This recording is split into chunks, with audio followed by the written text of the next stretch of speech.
Assalamualaikum warahmatullahi wabarakatuh. Perkenalkan, nama saya Nur Rahmat, NIM 2004 1176 dari kelas 3 Informatika. Di sini saya akan menjelaskan konsep dasar sistem informasi geografis. Pertama-tama kita jelaskan apa itu sistem. Sistem adalah sekumpulan objek atau ide yang berhubungan untuk mencapai tujuan bersama. Yang kedua yaitu informasi adalah semua data dan fakta yang dikelola menjadi sesuatu yang bermanfaat bagi penerimanya. Yang ketiga, geografis adalah ilmu yang mempelajari segala aktivitas manusia dan alam serta interaksi di antara keduanya melalui perspektif ruang hingga terbentuk pola ruang tertentu.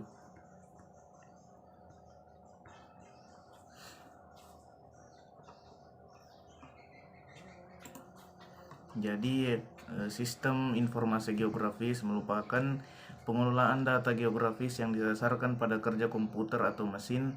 Secara umum, proses sistem informasi geografis terdiri dari 3 bagian. Yang pertama yaitu subsistem, yaitu masukan data.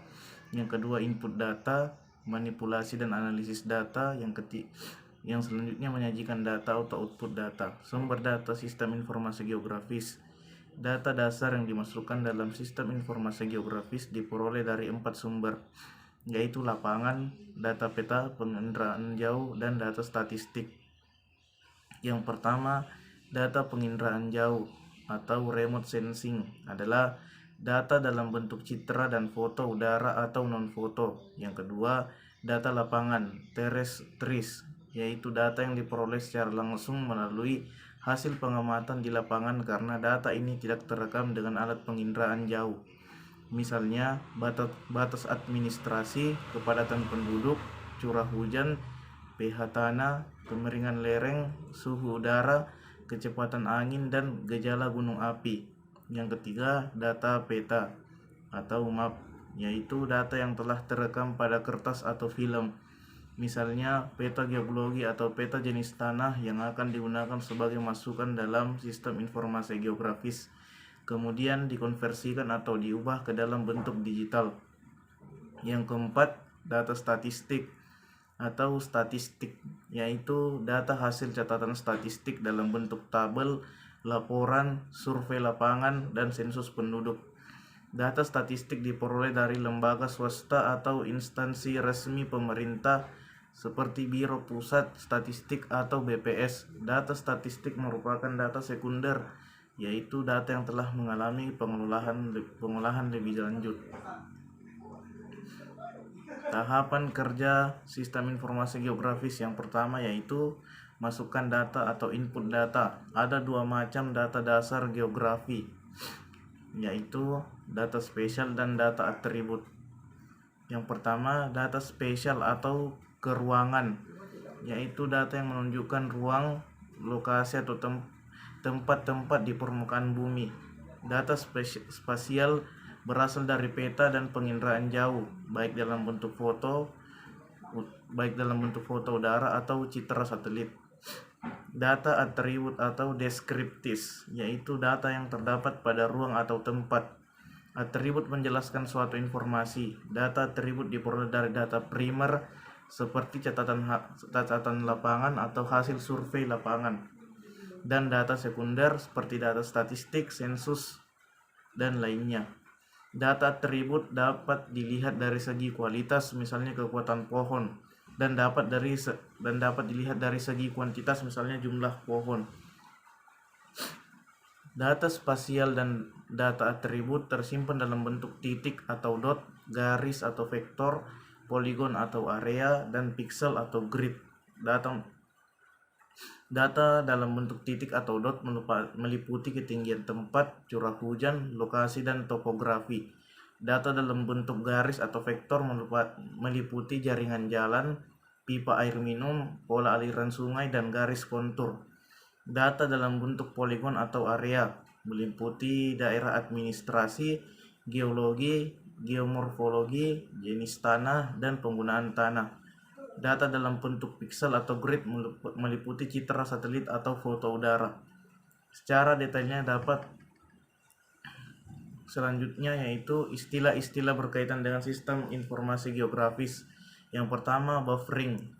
Fungsi buffering adalah membuat poligon baru berdasarkan jarak yang ditentukan pada data garis atau titik maupun poligon. Sebagai contoh, kita akan melakukan buffer terhadap jarak sungai 50 meter. Yang kedua, overlay. Tumpan susun atau overlay suatu data grafis adalah menggabungkan dua atau lebih data grafis untuk memperoleh data grafis baru yang memiliki satuan pemetaan atau unit pemetaan.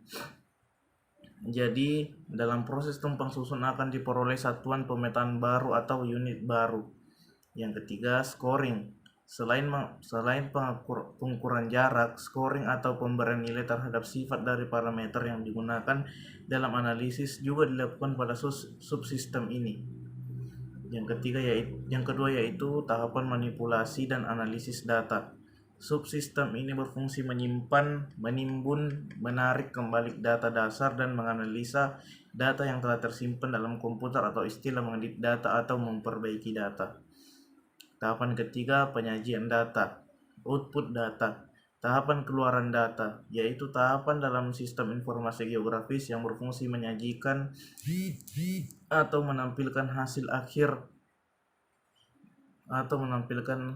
akhir dari proses sistem informasi geografis dalam bentuk peta, grafik, tabel, laporan, dan bentuk informasi digital lainnya yang diperlukan untuk perencanaan, analisis, dan penentuan kebijakan terhadap suatu objek geografis.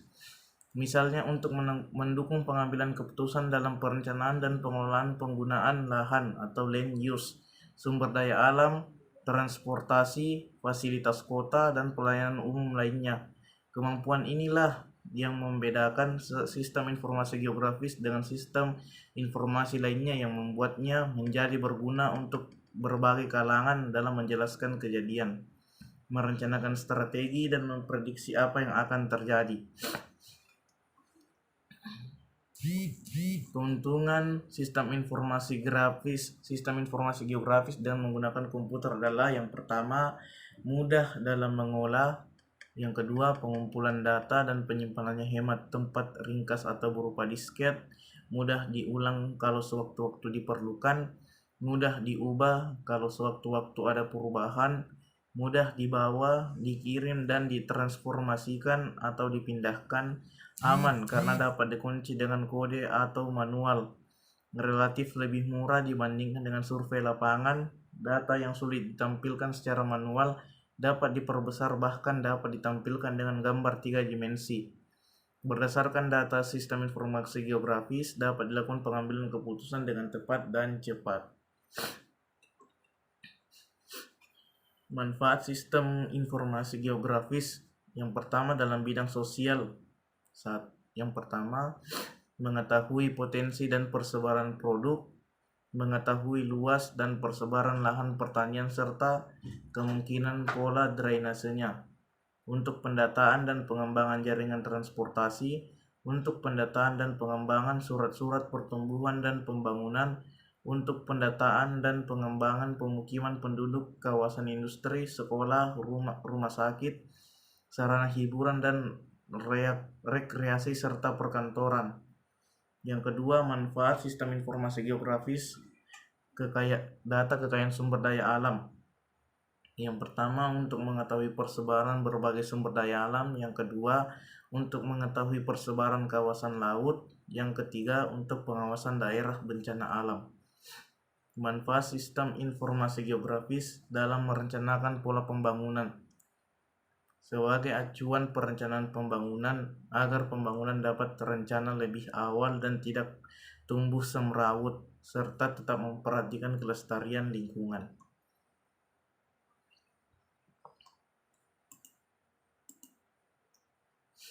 Sepuluh konsep geografi. Yang pertama, dijelaskan dulu konsep geografi. Sering juga disebut konsep utama yang menggambarkan esensi atau hakikat suatu ilmu. Sementara konsep esensial adalah konsep penting yang perlu dikuasai pelajar sesuai dengan tingkat kemampuan di tiap jenjang pendidikan. Lalu, apa saja 10 konsep esensial geografi dan contohnya? Yang pertama yaitu lokasi. Konsep lokasi membahas tentang letak atau posisi spasial dari objek tertentu di permukaan bumi. Secara umum, lokasi terbagi menjadi dua, yaitu lokasi absolut dan lokasi relatif. Lokasi absolut adalah letak atau tempat yang dilihat dari garis lintang dan garis bujur. Lokasi absolut keadaannya tetap karena berpedoman pada garis astronomis bumi. Contoh lokasi absolut yaitu letak astronomis Indonesia pada 6 derajat lintang utara sampai 11 derajat lintang selatan dan 95 derajat bujur timur sampai 141 derajat bujur timur. Lokasi relatif adalah letak atau tempat yang dilihat dari daerah lain di sekitarnya. Lokasi relatif dapat berganti-ganti sesuai dengan objek yang ada di sekitarnya. Contoh lokasi relatif adalah lokasi geografis negara Indonesia yang terletak di antara Samudra Hindia dan Samudra Pasifik serta benua Asia dan benua Australia. Yang kedua adalah jarak. Jarak adalah ruang yang menghubungkan antara dua lokasi atau dua objek. Konsep jarak dibagi menjadi dua, yaitu jarak mutlak dan jarak relatif. Jarak mutlak adalah jarak dua tempat yang diukur berdasarkan garis lurus di udara yang mudah diukur pada peta. Contohnya jarak Jakarta ke Malang. Lalu jarak relatif bisa dinyatakan pada jarak tempuh, baik yang berkaitan dengan waktu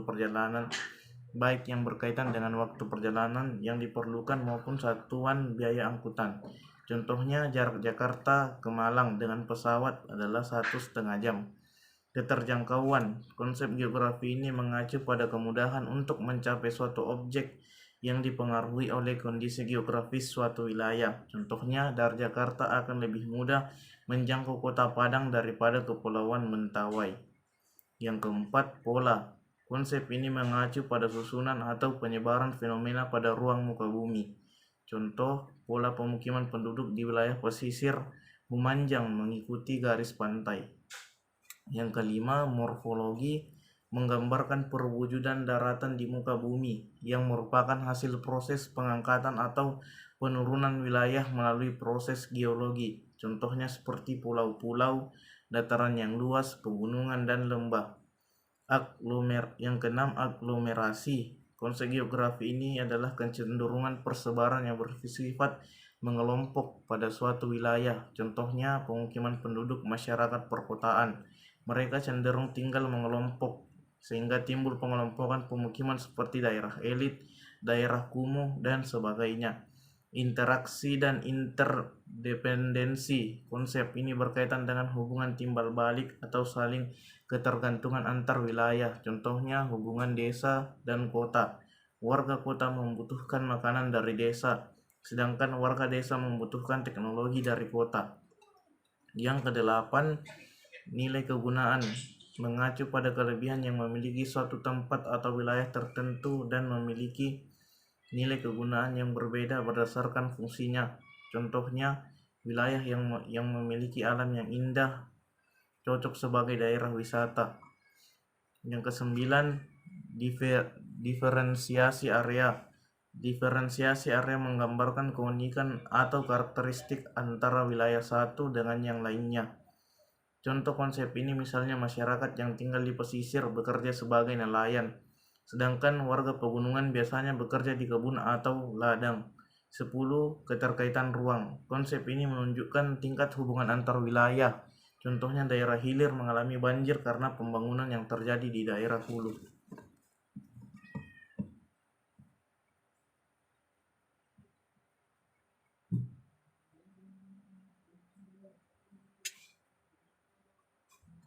Prinsip dasar geografi. Prinsip suatu ilmu digunakan sebagai dasar untuk menjelaskan fenomena yang terjadi dengan memahami karakteristik yang dimiliki dan keterkaitan fenomena tersebut dengan permasalahan lain. Adapun prinsip-prinsip yang dipegang dalam geografi sebagai berikut. Distribusi adalah persebaran fenomena geografi. Interrelasi adalah pola hubungan atau keterkaitan antar fenomena yang terjadi di permukaan bumi. Deskripsi adalah penjelasan fenomena yang ada di bumi. Korologi adalah kondisi suatu wilayah, perpaduan, distribusi, interrelasi, atau dan deskripsi.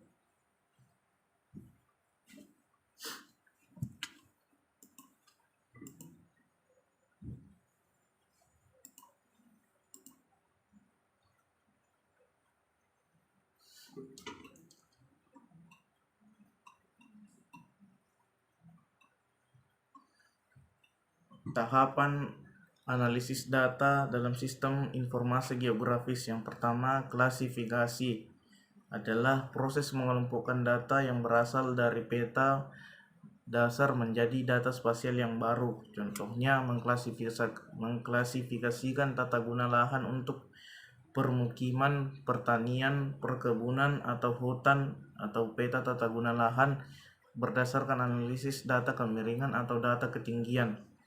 Yang kedua, overlay adalah proses menganalisis dan mengintegrasikan dua atau lebih data yang berbeda. Contohnya, menganalisis daerah rawan erosi dengan mengoverlaykan data ketinggian, jenis tanah, dan kadar air. Yang ketiga, networking. Networking adalah analisis yang bertitik tolak balik pada jaringan yang terdiri atas garis-garis dan titik yang saling terselubung. Analisis ini sering dipakai dalam berbagai bidang, misalnya sistem jaringan telepon, kabel listrik, pipa minyak atau gas, pipa air minum, atau saluran pembuangan. Yang keempat, buffering adalah proses analisis yang menghasilkan buffer atau penyangga yang berbentuk lingkaran atau poligon yang melingkupi suatu objek sebagai pusatnya, sehingga kita bisa mengetahui berapa parameter objek dan luas wilayahnya. Buffer bisa digunakan misalnya untuk menentukan jalur hijau, menggambarkan zona ekonomi eksklusif, mengetahui luas daerah yang mengalami tumpahan minyak di laut, dan sebagainya. Yang kelima, 3 dimensi. Proses analisis 3 dimensi sering digunakan untuk memudahkan pemahaman karena data divisualisasikan dalam bentuk 3 dimensi. Misalnya digunakan untuk menganalisis daerah yang akan terkena aliran lava jika gunung api diprediksi akan meletus. Selanjutnya,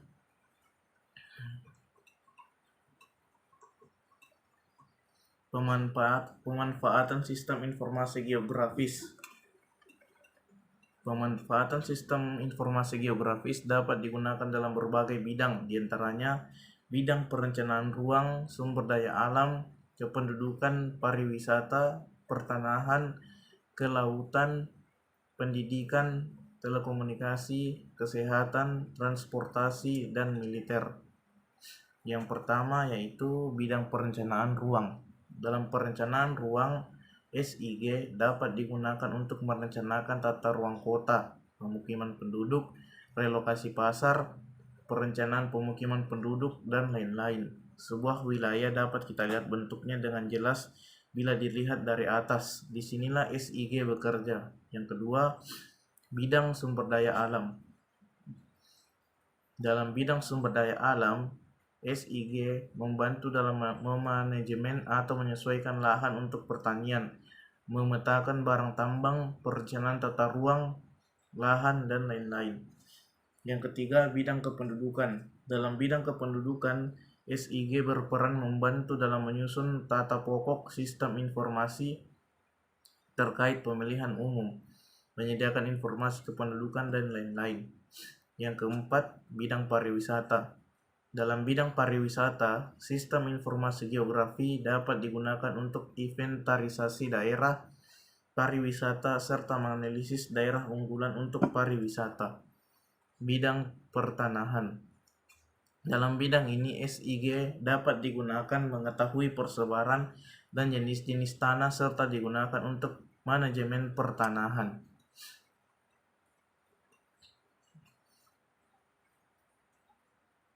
Yang keenam, bidang kelautan.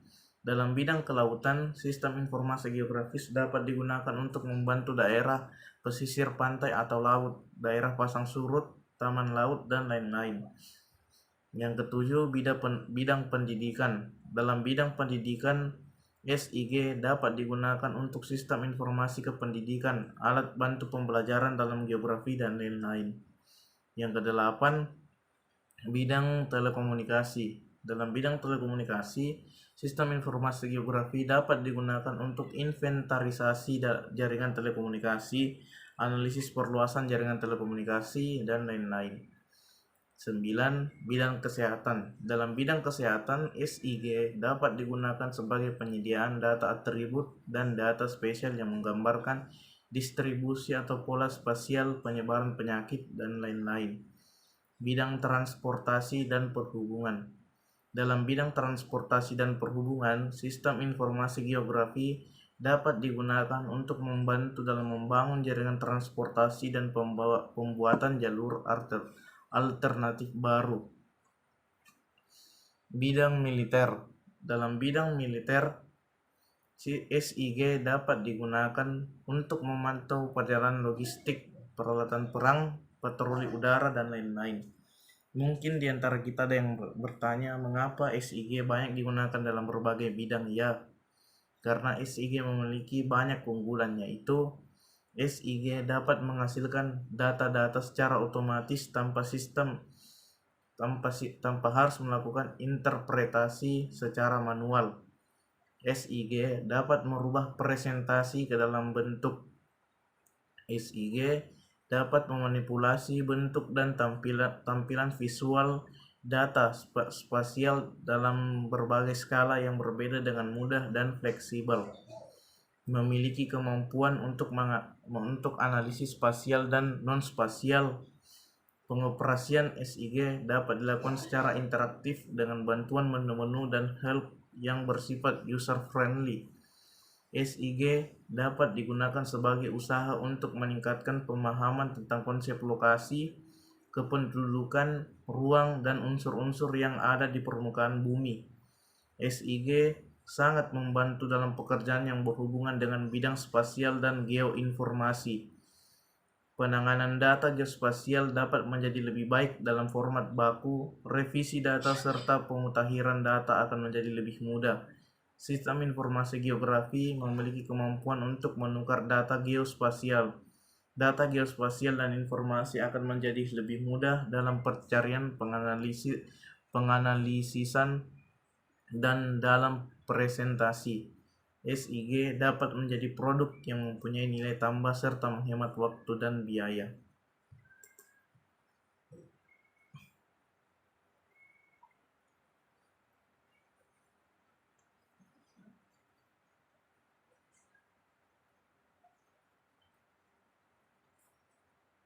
Penggunaan sistem informasi geografis.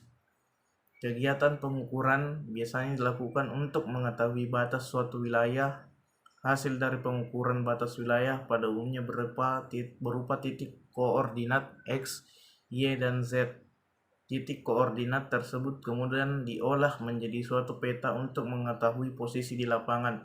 Pada kegiatan belajar ini, kita akan memetakan titik koordinat hasil pengukuran teodolite digital menjadi sebuah gambaran peta dengan memanfaatkan program ArcGIS 10.1. Ikuti dengan baik-baik dan teliti langkah menyimpan dan memanggil data karena hasilnya akan sangat mempengaruhi keberhasilan dalam menampilkan objek peta. Pengetahuan mengenai sistem informasi geografis sangat diperlukan untuk mendukung teknik membuat peta. Oleh karena itu, sebelum membahas teknik pembuatan peta, akan dipaparkan terlebih dahulu konsep mengenai sistem informasi geografis untuk membantu memahami lebih dalam konsep pemetaan. SIG dapat dimanfaatkan untuk mempermudah dalam mendapatkan data-data yang telah diolah dan tersimpan sebagai atribut suatu lokasi atau objek. Data-data yang diolah dalam SIG pada dasarnya terdiri dari spasial dan data atribut dalam bentuk digital.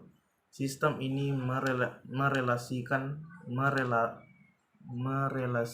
data spasial atau lokasi geografis dengan data non-spasial sehingga penggunanya dapat membuat peta dan menganalisa informasinya dengan berbagai cara. SIG merupakan alat yang handal untuk menangani data spasial, di mana dalam data SIG dapat dipelihara dalam bentuk digital sehingga Data ini lebih padat dibanding dalam bentuk cetak, tabel, atau dalam bentuk konvensional lainnya yang akhirnya akan mempercepat pekerjaan dan meringankan biaya yang diperlukan. Beberapa alasan yang mendasari penggunaan SIG adalah SIG menggunakan data spasial maupun atribut secara terintegrasi. SIG dapat memisahkan antara bentuk presentasi dan basis data. SIG memiliki kemampuan menguraikan unsur-unsur yang ada di permukaan bumi ke dalam beberapa layer atau coverage data spasial. SIG memiliki kemampuan yang sangat baik dalam memvisualisasikan data spasial. Semua operasi SIG dapat dilakukan secara interaktif. SIG dengan mudah menghasilkan peta-peta tematik. SIG sangat membantu pekerjaan yang erat kaitannya dengan bidang spasial dan geoinformatika.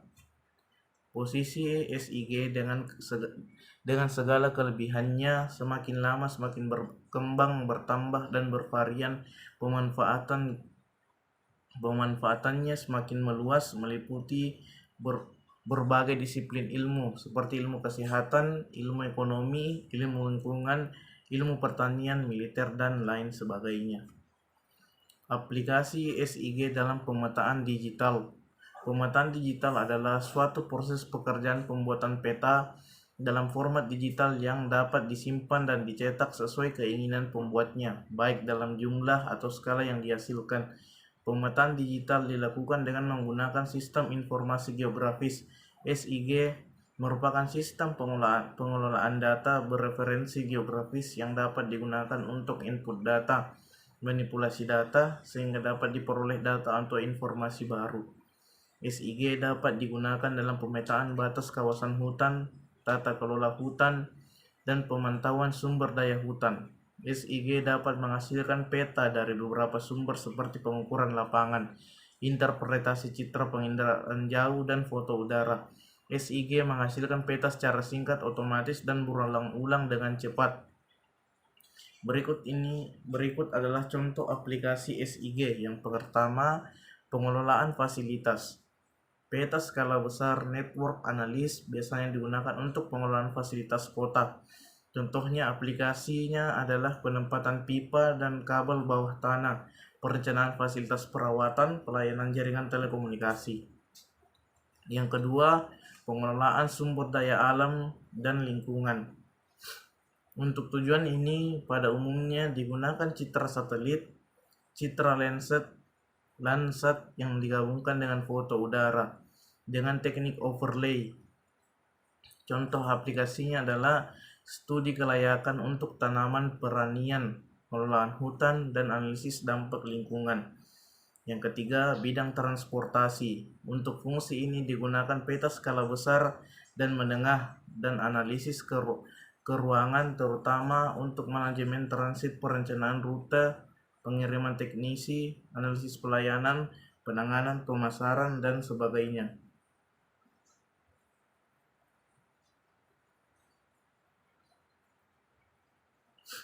Arah pemanfaatan SIG.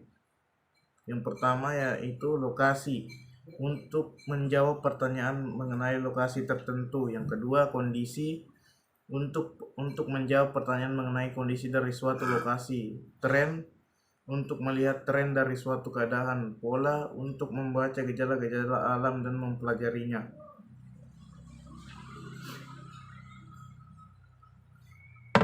Ya, demikianlah penjelasan saya tentang sistem informasi geografis. Sangat memiliki banyak manfaat dan pada bidang-bidang tertentu. Demikianlah hasil penjelasan saya, kurang lebihnya mohon dimaafkan. Wabillahi taufiq wal hidayah. Wassalamualaikum warahmatullahi wabarakatuh.